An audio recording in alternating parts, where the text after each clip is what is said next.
Okay, sir. Thank you, sir. I'll start the session.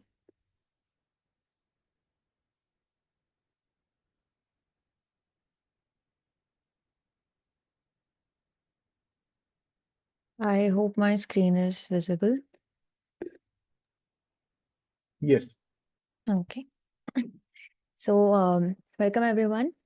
I'm really sorry for yesterday's session. So, what today we are a bit short on time. So, I'm not really sure whether I'll be able to take the questions or not. But after everything, we will see whether we get the time or not. So, without any further ado, let's just start the session. One second. Okay. So today's session is on cosmology. So I don't know whether you guys have much idea or not. So this is also going to be a basic session, but it will. I mean, in general, considering how vast cosmology is, it is a session which will be mostly covering the basics. But it will. I will try to touch on as many topics as possible. So without any further ado, let's start. So, first of all, what is cosmology? So, cosmology is the study of the universe. So, everything related to the universe, its components, the processes, the physics which governs it. So, cosmology, it tells us how everything around us it came into being as it is today. So, just from how life started, or not just how everything started. If we want to map this out, cosmology is the way.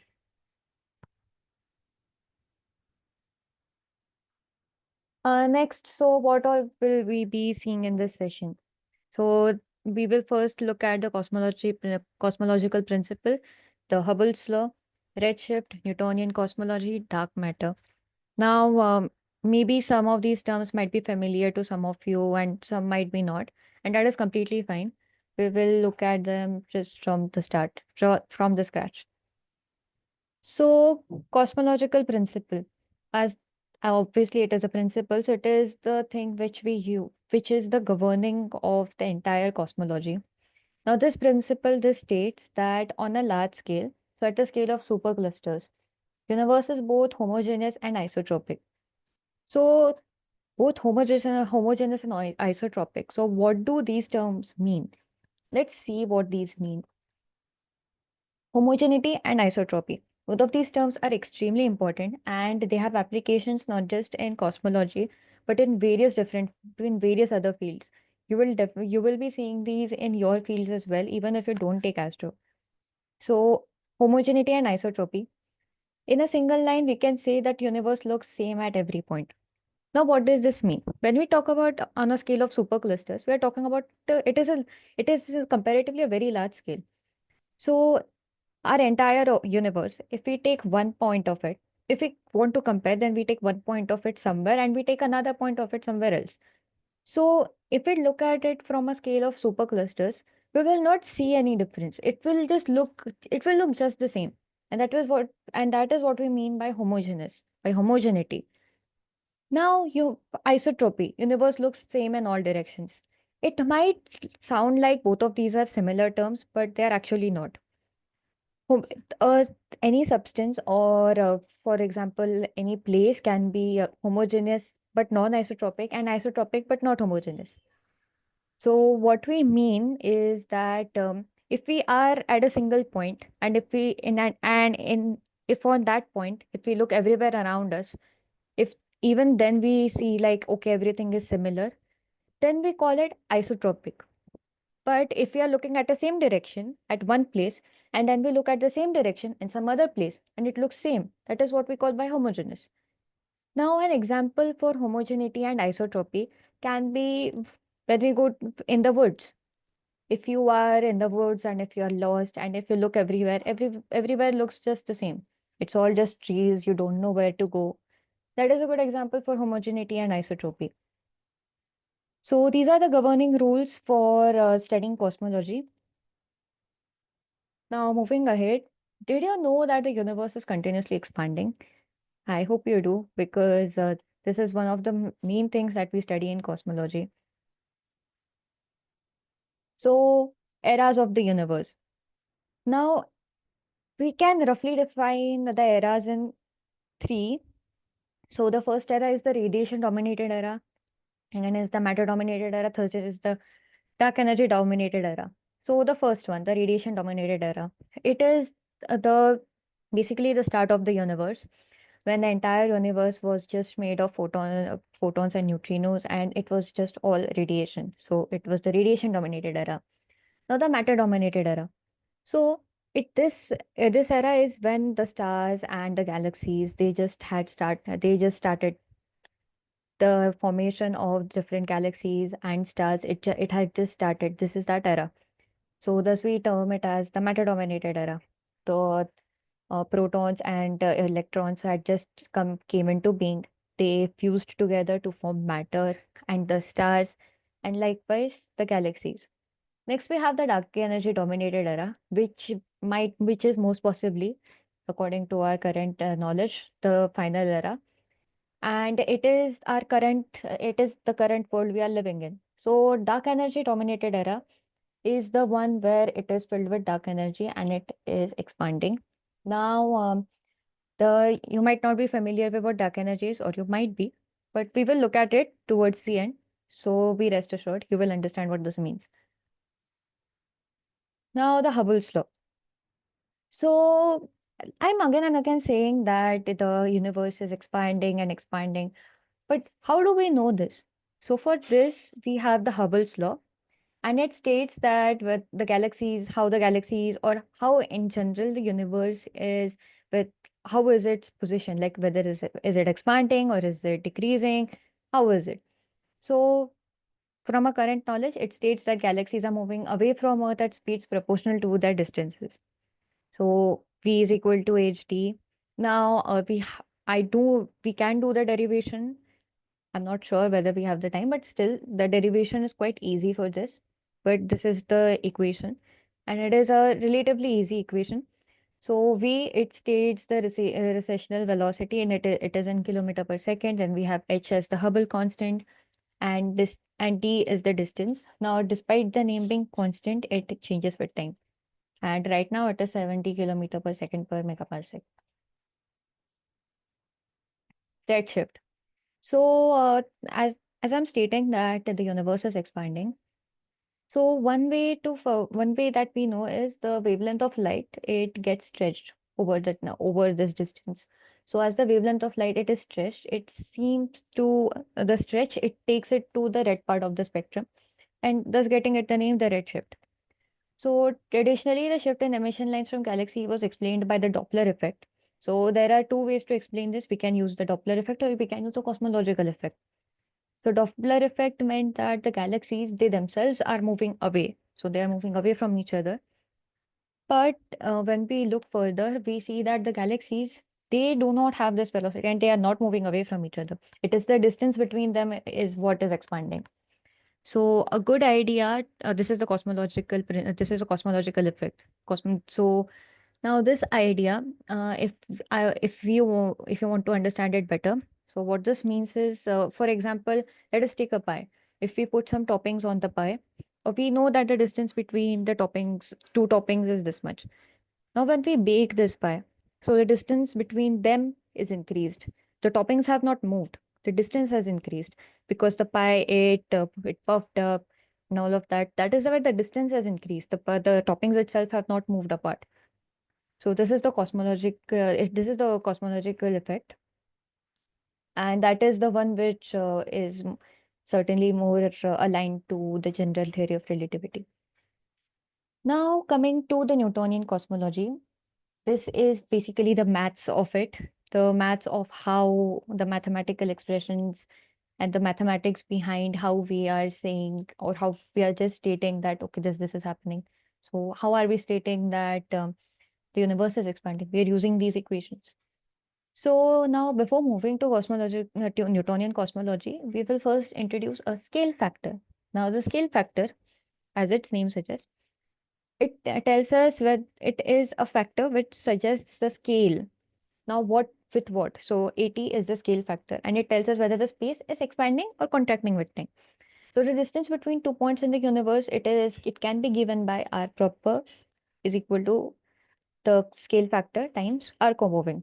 What are these? So r co-moving is the distance between any 2 points in the universe at the present time, and r proper is the distance between 2 points in the rest frame.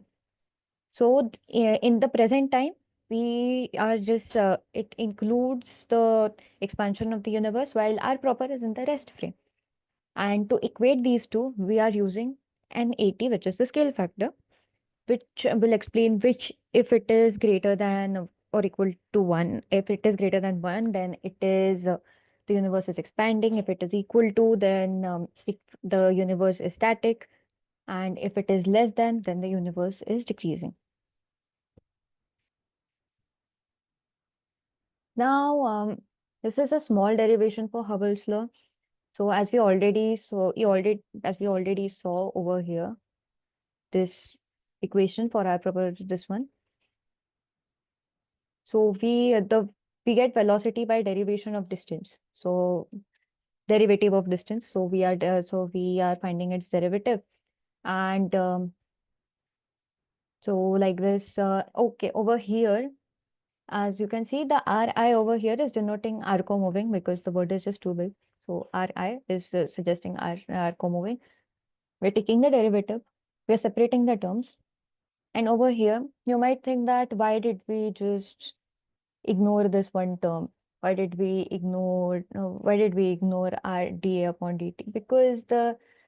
The change over there is quite small, and it can be considered RDI by dt. It can be considered quite negligible. So we just ignored that.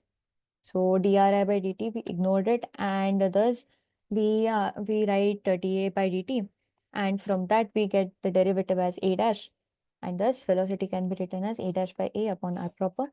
And a dash by a is called the Hubble's parameter h, and it is roughly 70 kilometer per second per megaparsec. And this value is not a constant, as I already said, and it changes with time because AT itself changes with time because we are continuously our universe is expanding, so AT itself changes with time. Thus, the H Hubble's parameter as well changes with time, and thus we get our Hubble's law as V is equal to H times R proper, which we wrote as V is equal to HD previously.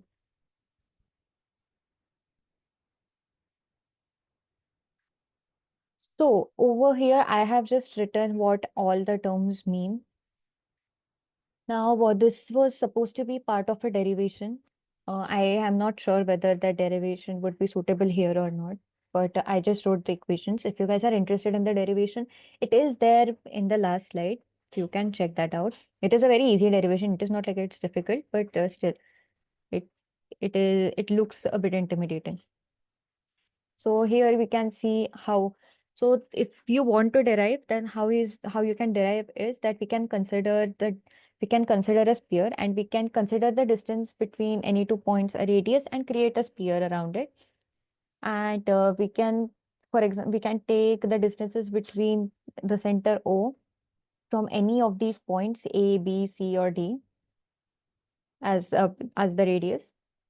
So R over here denotes the radius of the sphere. A is the scale constant. X is the distance at the present time.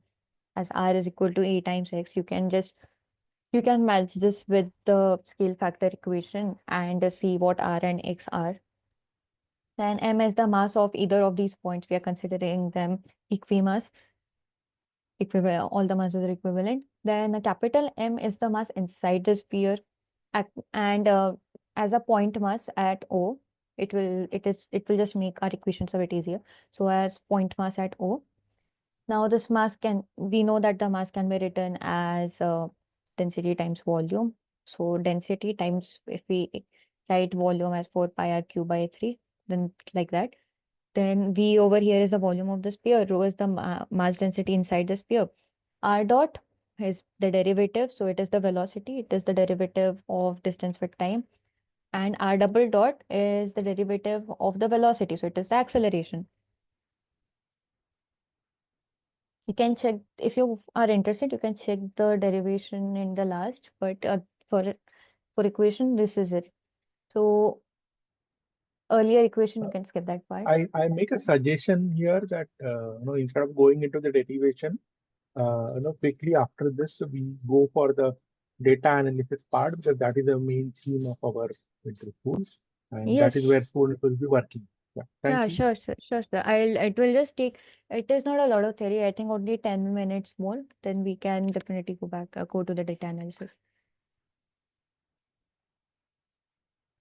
So, the Friedman equation in itself also is a part of the Newtonian cosmology, and it also suggests the expansion and the expansion or how the universe is behaving with time, the changes in the size of the universe with time. And this is the equation. Uh, it is just an equation, so you don't need to get that intimidated by it, and it is fairly easy to derive it. So no need to worry about that. Over here, some new terms are there, like for example, critical density term is there. Critical density is nothing but it is the density at which if the universe arrives, then everything will be in equilibrium. So we will be in equilibrium. There will be no expansion or no decreasing. We will be in the equilibrium. Everything, the expansion will stop basically. H naught here is the Hubble's parameter at the present time. Now coming to dark matter. So over here, it is a galaxy rotation curve. This new term has been introduced. So the galaxy rotation curve, it is a plot of the orbital velocities of visible stars with distance from the galaxy's center. It is the galaxy rotation curve, it basically just provides us a rough idea of how the velocity of how the velocities or it changes with the distance from the center. And over here, you can see that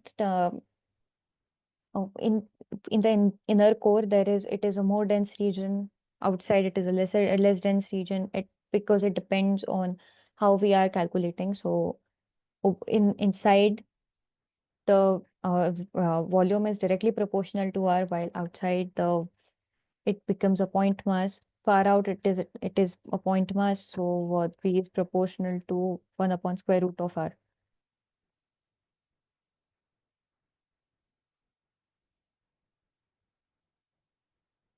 Okay, so over here, so now as we saw that inside it is a denser, while the outside it is less dense. So to keep the speeds constant, there needs to be mass distributed throughout the system. So the mass should be distributed evenly throughout the system, and it should not just at the center. But still, the galaxy is the brightest at the center. So maybe all the mass doesn't give off light. So why doesn't all the mass give off the light? So this brings us to the topic of dark matter.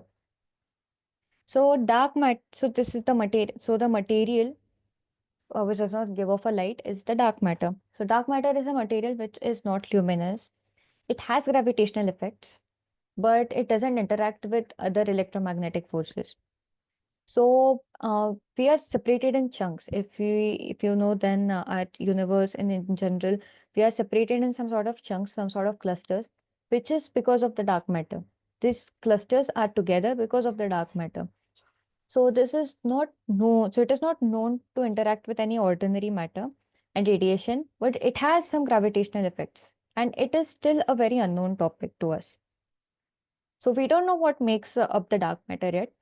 So if you guys find it someday, then that would be great. But till now, we don't know. Now, along with dark matters, there is something called dark energy. So while dark matter keeps us together, dark energy is trying to break us apart. So this mysterious something is what is causing the universe to expand at accelerating rate. Now, it is a fundamental ever-present background energy in space known as the vacuum energy, which could be equal to the cosmological constant. Cosmological constant, so in the Friedman equation, there is another term which is added later on to define, like it has some other mathematical significance to it, but there is also a cosmological constant lambda, a big lambda. So it is also a very important part, but it would have been too mathematical. So you can check out the cosmological constant though. So this vacuum energy or this dark energy, it could be equal to the this cosmological constant. So it is described by some as having the effect of negative pressure. Like I said, it is the one which is leading us to spread apart. So it is having the effect of a negative pressure. So it is pushing the space outward. We don't know yet if dark energy has any effect of any type of force at all. Again, this is also a huge mystery to us. But from the recent, yeah, I mean, from the recent papers which have been published, I believe cosmological constant is decreasing. So this is the energy distribution of the universe. As you can see, normal matter as what we know is just constitutes 5% of the entire universe, while 95% is made up of dark matter and dark energy, something that we are absolutely not aware of. So I believe this brings us to the end of the slide. These are the further reads. Now, I had more resources, I had more material, but I am not able to find it. If I do, I will definitely share it. Would you like to take the questions? I'll see, ma'am. I believe we are running a bit short on time. So if after we will do the data analysis now. So if after that we have time, then definitely we'll do the questions.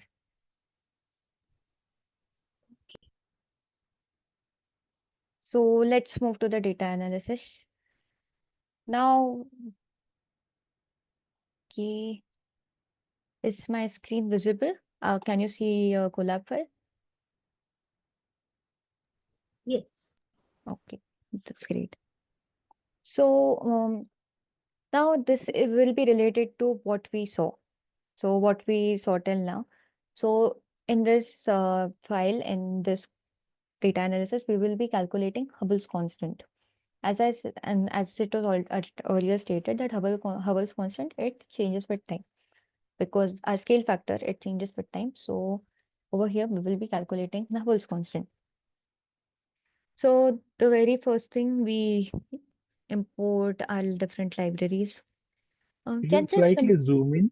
oh, sure. Okay, let me see.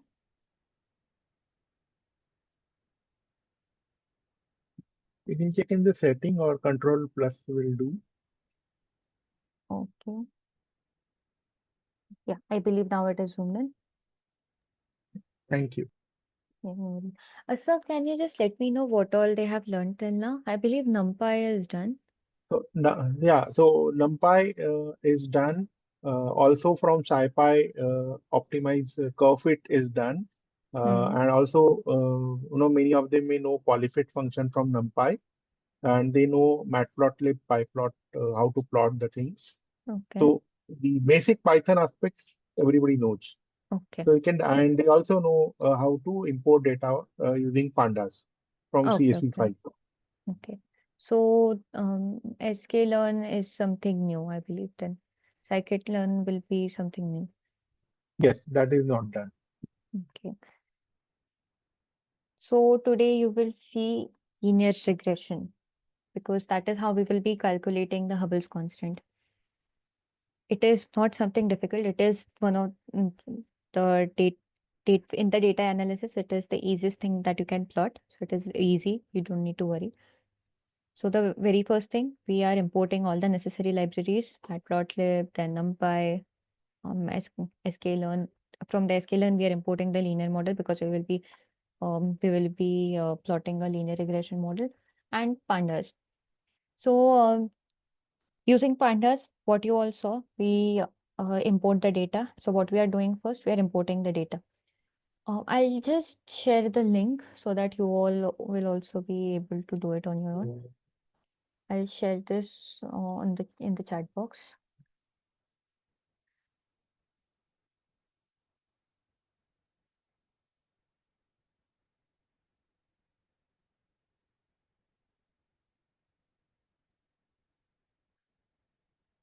I believe everyone has received the link. You can open it on your systems and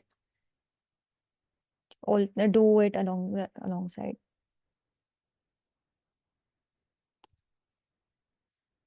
Can just everyone let me know when they have opened the link so that we can start? It would be great if all of us do it together. Open. Data, yes, I will provide the data as well. Oh, right, you do need the data.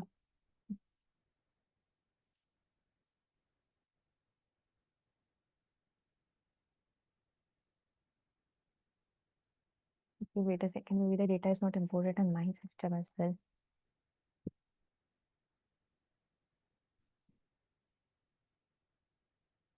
Um, just a second, guys. Let me see.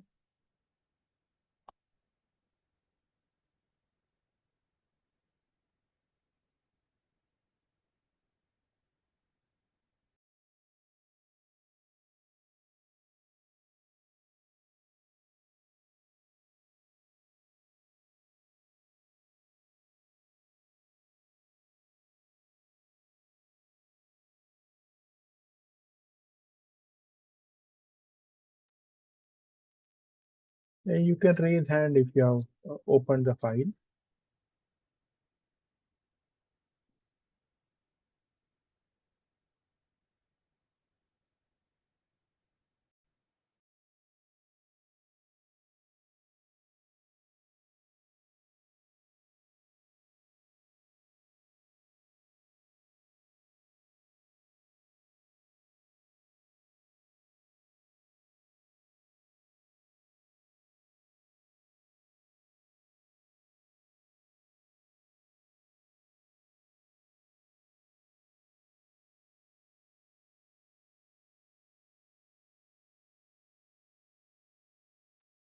If you're working on Google Colab, then it is better you make a copy of this file and open, because you will have to get an access of the Google, and your Google Drive you will have to mount, and the file is not yours. So what you can do is you can copy the file. I am so sorry, guys. Just 1 second. I'll get the data and then we can continue. So, yeah, it would be better if you copy.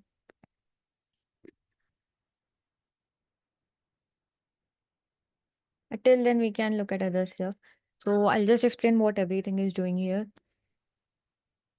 This pandas is for data. We are importing the data using pandas. Then the numpy would be for we are forming the arrays because for linear regression we need the x and y arrays. So for that array based and other mathematical operations we are using numpy, matplotlib to basically plot the data, and sklearn or scikit-learn for the linear regression model.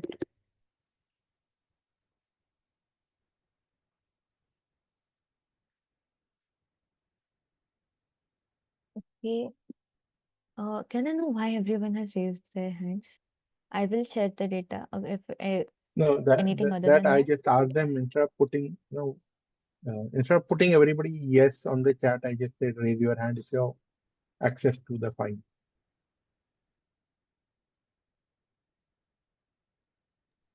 So you may lower your hands now.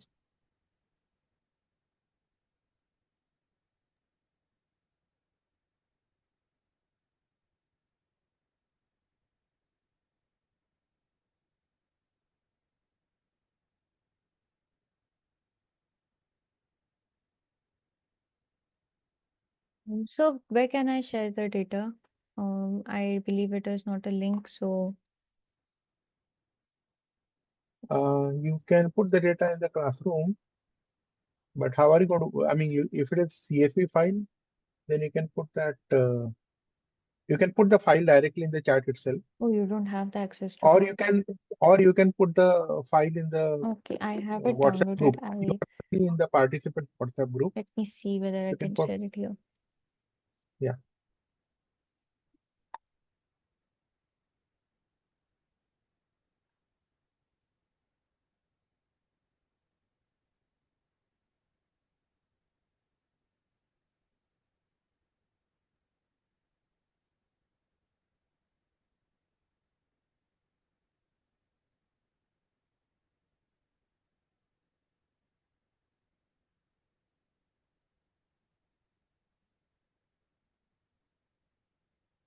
I tried uploading. Okay, let me try it in a different way again.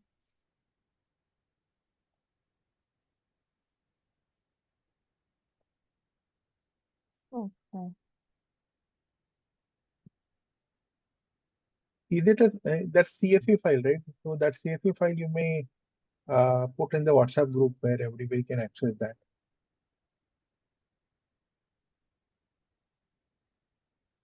Or it Okay, could be in so the, yeah. the data is Or, shared.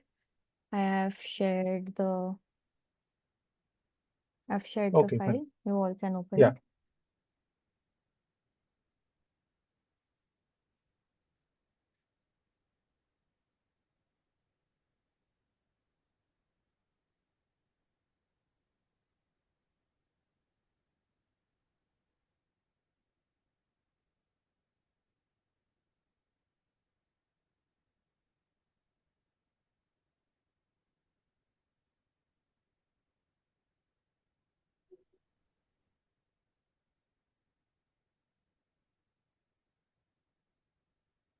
Okay, so I believe my screen is visible and you guys have the data. Okay, so let's finally start.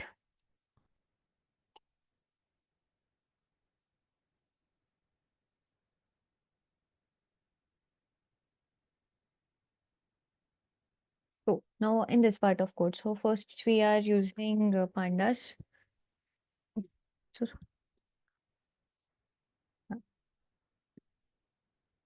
So, first we will be using the pandas for reading the file.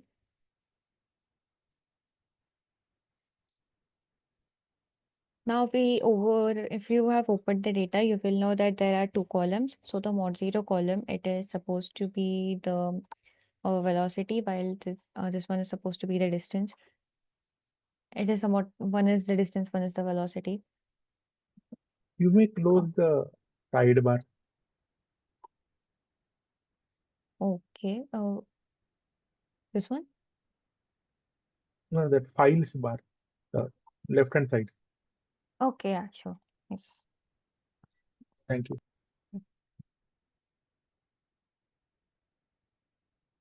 Okay, so yeah, so we have the distance and the velocity, and we are inputting the data. So X is over here, the mod 0 data. We are taking it in the X array, and Y is VGSR is in the Y array. So the mod 0 is the data, and so this distance we are converting it into megaparsecs. It was first in I believe it was in kilometer. So now we are converting it into megaparsecs. Okay. So, hmm. So basically all we have done till now is retrieve the data and converting it. Now, what we are doing over here is, are you guys aware of something called outliers? If you are not, then let me just explain to it real quick. Now, outlier is that whenever we are plotting any linear regression line. So first of all, why do we do this? Why do we make a linear regression or anything? So what we do is we have a set of data. We so we already have some set of data. Using that set of data, we plot a line, or we plot any form of or we plot any form of model. So that model, and we use that model to now find something. So for example, over here, not over here, but in general, if for example you have a house and you know prices for some of the house using some parameters. So maybe according to the size of the house, you know that the cost should be this much. So using that data, the data that we already have, we make a model, and using that model, now we input that, okay, the size of my house is this much. So for this much size, how much will be the cost? So so we have a training data and we have a testing data.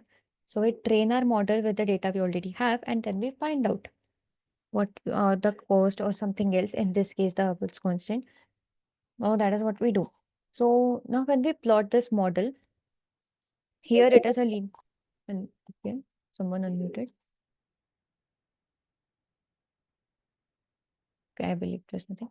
So when we plot this data, some of the data, they are very close to, I mean, they are very close to the line or to the model, but some of them are just very far apart from the model, and that point is what we call an outlier.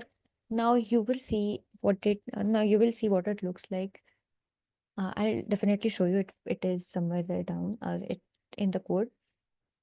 So we do not want this data, because what this data does is it creates a sort of bias, and it the plot of our model, it is sort of disturbed because of this outlier, because it is just data or a set of data which is completely out of it is completely off the limits. It is something absurd or something which is messes with the entire thing. If, It is if just you can just if you can plot that scatter plot and show what you are talking about, yes, that yes, will sure, be helpful. Yeah. sure.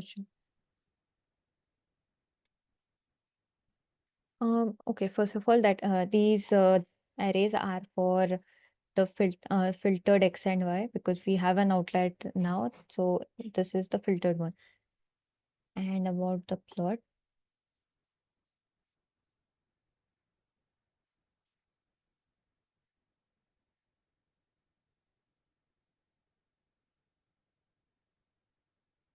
Okay.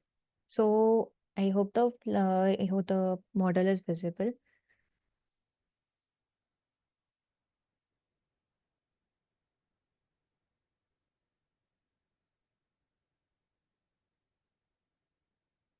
So this is the plot. Now you can see that some of the data over here. I hope my cursor is visible. So data over here, you can see it is very intact. It is very close to the line, the linear regression line that we have plotted. But this data over here, it is very far apart, and this is just creating a bias, and it might affect our line. It is not that this is wrong, but it is something that is it is something that is out of the trend. So we want to remove this. We want to remove such outliers. Like for example, these points over here as well. They are not following the general trend, and we want to generalize this line as much as possible. So that is why we are removing these sort of points, which are called as outliers. But if you look at the graph, Yeah. uh, is it not that just scroll that graph Yeah. up? Is it not that the points which are close to, uh, at low velocity points, they are dominating the complete plot, because as you go to higher distances, most of the points are going above the line. They are going above the line, but it is still that they are still closer to that line. They are No, I mean, no. suppose these points are plotted on a graph paper, I would have probably plotted a line which is with higher slope. But because now linear regression has done a calculation, Hmm. doesn't it seem that the lower points are really, because there is a huge crowd of points over there, and they are really deciding the trend rather than that trend at higher distances. That is true. So I believe that over here maybe linear regression might not be the best way to go, but our formula in general is for a line, so that is why I believe we have used linear regression. So other plots can also be we can use other forms, other models as And well. how is it possible to show the formula on the graph, on the plot itself? Yeah, it Because is we are getting possible. those parameters. Yeah, Yeah. yeah, I'll just explain the previous code, and then I will sure. go. Okay.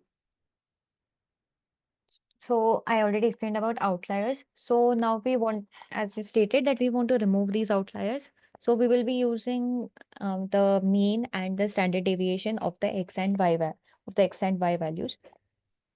Why we will be using this, I'll tell you that. Now before that, I'll just explain what everything means. Now the x and y filtered are the new arrays, new lists, which will the list which will contain the non-outlier values. And then over here is how we will be processing these outliers. So do you guys know a Gaussian distribution? It is a bell-shaped curve. So when we look at that bell-shaped curve, we want everything to be inside that curve or inside the specific domain, in that specific domain. So in order to get that, it is basically a range in which we want to get those values. So, and in order to get that, what we are doing is we are using the average and the standard deviation of the x and y values. So we are using the average of x and the plus the standard deviation. And if the individual values, if they are less than that or greater than that, so using that we will be filtering out these outliers. So if it is less than the addition, so if it is less than the addition of our average and standard deviation, and it is greater than the difference of these average and standard deviation, then it will be added to our filtered data. Same we will be doing for both x and y. Now, why we will be doing is because of that Gaussian curve. I am not sure whether you guys know or not, but the Gaussian curve in which the center is the mean and the sides are our standard deviation. So basically, what we are doing is we are creating over here a margin. You can look at it instead of looking at it at as average and standard deviation. Look at it like a margin. We are creating a sort of boundary. So it should not exceed the average by standard deviation as well as the difference of it. Okay, so it is a margin. Moving ahead, so now we are fitting the model with all the points that we have got. So first we are fitting the model with all the points, including the outliers. In the next model, we are removing the outliers and we're fitting the data without the outliers. You will see how this affects the line. Okay, so now we have plot the data. So this is the data with outliers. You can see, okay, happily.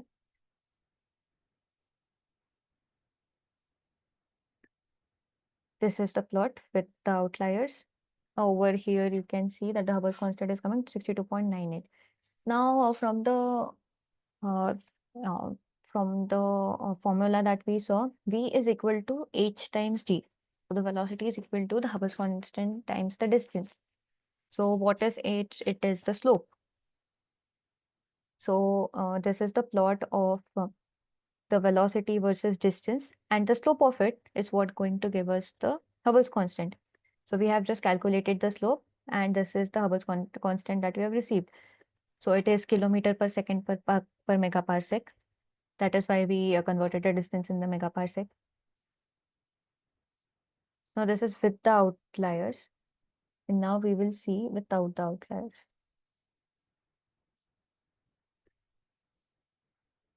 As you can see there is a difference in the Hubble's constant. Why is that? Because as we remove these outliers, you can see that your data looks okay, even if it in the start it looks more uniform, but it is still generalizing the data pretty well considered to the previous model.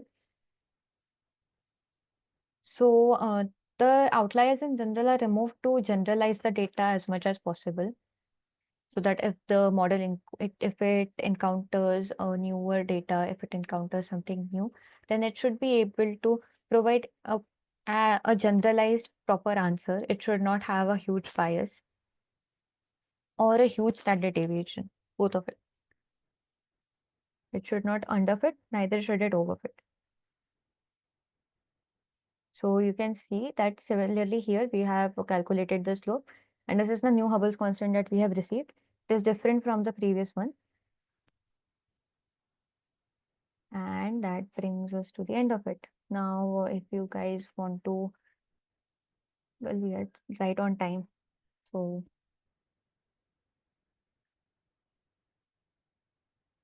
anything in the code? You have this code, you have this Colab file already. So I believe you isn't having higher data give us higher accuracy. So having higher data does give us higher accuracy. And in general, we want to have as much as data possible. But what it is that we don't this is not removing data. Okay. What we are doing over here is we are using relevant data.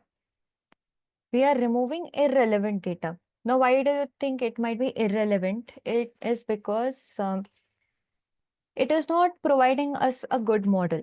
It is providing us a model which is sort of biasing towards something which is not generalizing well with other, like if we use a different data or if we input something else, it will not generalize to that. Okay, so we are not technically reducing data over here. We're just removing some of the irrelevant parts of it to generalize the model better. That is what we are, that is what we do. We try to generalize the model as much as possible. And if we get more data, that is just well and good. Okay, so we need as much as data as possible.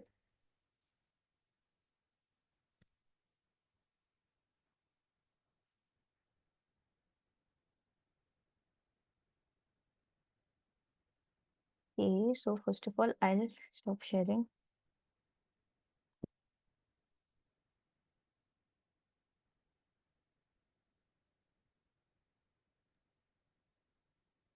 How do we get it?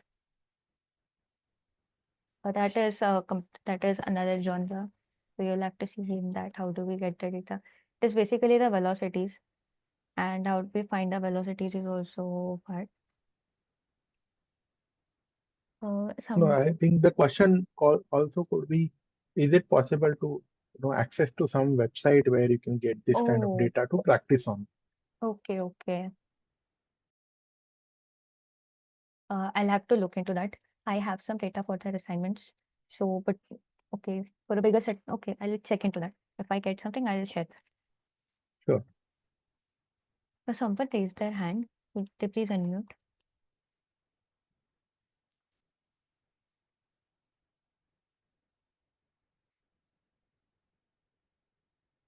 So when do we have to when should the session end?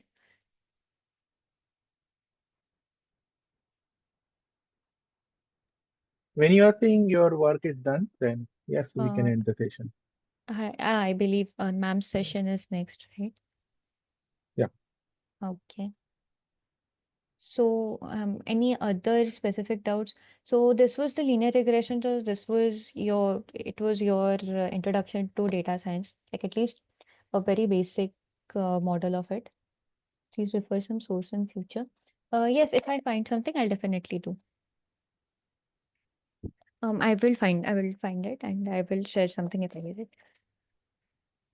So, I believe that you guys might have some doubts related to the regression model, which is completely understandable because data science is it is very vast and it is mostly just pure statistics.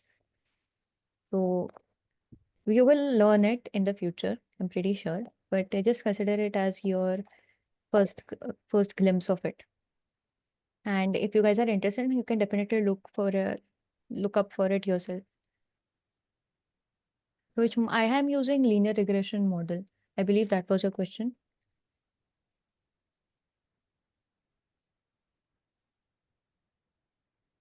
We can use databases. So why we use CSV file is because like just because pandas is inputting the CSV files. Not there is not a really you can figure out a way to use databases as well. So you can do it yourself. You can find out a way for it yourself. It is not an issue. So I believe that concludes the session. So thank you everyone. Thank you for your time. And I hope you learned something new today. Yeah. Well, Thank you, Ms Yashaswee, for making this lucid session about just showing how data analysis can be done. Part of this, though they have earlier learned, okay, I mean, working on actual data, working on something that will be really very useful. So thank you very much. thank you, sir. Thank you, everyone. So